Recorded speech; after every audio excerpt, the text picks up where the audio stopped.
गढी समुद्री सतहदेखि करिब 1450 मिटरको उचाइमा रहेको छ। समुद्री सतहबाट करिब 1450 मिटर उचाइमा ठुलो गढी रहेको छ। राजा लुहाङ सेनको पालामा सन् 1609 देखि 41 सम्म तयार भएको सिन्धुली गढीलाई उनका जनाती मणिक सेनको पालामा अझ बढी मजबुत बनाइएको इतिहासमा बयान पाइन्छ। सिन्धुली गढीमा दुईवटा गढी सानो र ठुलो रहेका छन्। यस गढीबाट दक्षिण तथा पश्चिम तर्फका समथल भूभागहरूमा हुने हरकतहरूको निगरानी राख्न सकिने हुँदा यस गढीले सिन्धुली माडी, ग्वाङखोला, डुङ्ग्रे भन्ज्याङ, पौवागढी हुँदै काठमाडौँ उपत्यका प्रवेश गर्ने नाकाहरूको साथै तिब्बत तर्फको व्यापारिक नाकालाई समेत अनुगमन तथा नियन्त्रण गरेको पाइन्छ। सिन्धुली गढी नेपाल अङ्ग्रेज युद्धको जीवित दस्तावेज हो।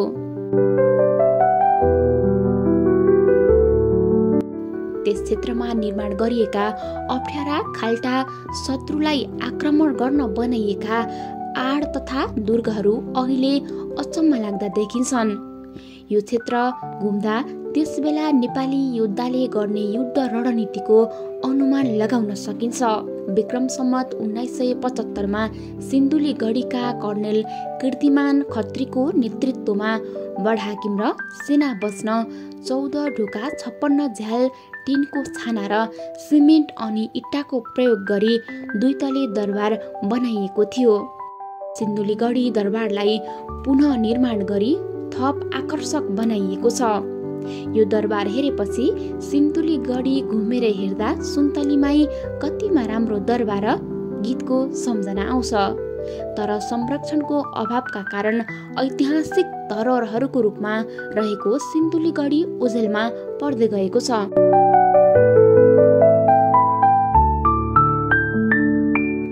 यो गढी ढुङ्गा मात्र प्रयोग गरी निर्माण गरिएको थियो। गढीको पर्खालमा तोप तथा राइफलहरू प्रयोग गर्नको लागि ससाना पुवालहरू समेत बनाइएको पाइन्छ। गढीमा बनाइएका पोस्ट तथा ट्रेन्चहरूले यस गढीमा गोर्खाली फौजले अङ्ग्रेज विरुद्ध लडेको लडाईँको जीवित सम्झना प्रस्तुत गर्दछ। अङ्ग्रेजसँगको लडाईँका लागि यस ठुलो गढीमा गोर्खाली फौज तैनात थिए।